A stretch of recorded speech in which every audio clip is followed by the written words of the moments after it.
অপেক্ষার আর কিছুক্ষণ, তারপরই উদ্বোধন হবে রাম মন্দিরের। বিজেপি এই রাম মন্দির ইস্যুকে হাতিয়ার করে আসন্ন লোকসভা নির্বাচনের বৈতরণী পেতে চাইছে, এই অভিযোগ তৃণমূল আগেই করেছে। এই সবের মধ্যেই আবার বিতর্ক বাড়ালেন শাসক দলের নেতা। ভাটপাড়ায় ৮ লক্ষ প্রদীপ দিয়ে ১৩০ ফুটের রামের মূর্তি বানালেন তিনি। আর এই পুজো নিয়েই শুরু রাজনৈতিক বিতর্ক।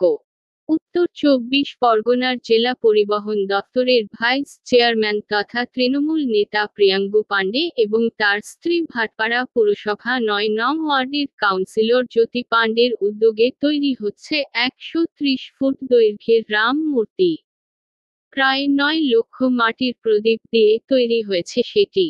আগামীকাল থেকে শুরু হবে পুজো।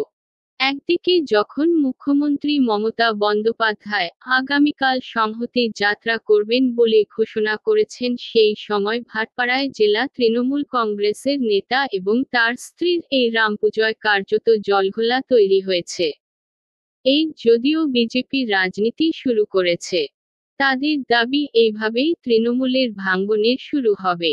একদিকে যখন মুখ্যমন্ত্রী মমতা বন্দ্যোপাধ্যায় আগামীকাল সংহতি যাত্রা করবেন বলে ঘোষণা করেছেন, সেই সময় ভাটপাড়ায় জেলা তৃণমূল কংগ্রেসের নেতা এবং তার স্ত্রীর এই রামপুজোয় কার্যত জলঘোলা তৈরি হয়েছে। এই যদিও বিজেপি রাজনীতি শুরু করেছে, তাদের দাবি এইভাবেই তৃণমূলের ভাঙনের শুরু হবে। বিষয়টি নিয়ে প্রিয়াংশু পাণ্ডে বলেন, রামের পুজো সবাই করে, রাম রাজ্য সবাই চায়, কারণ সেই সময় প্রজারা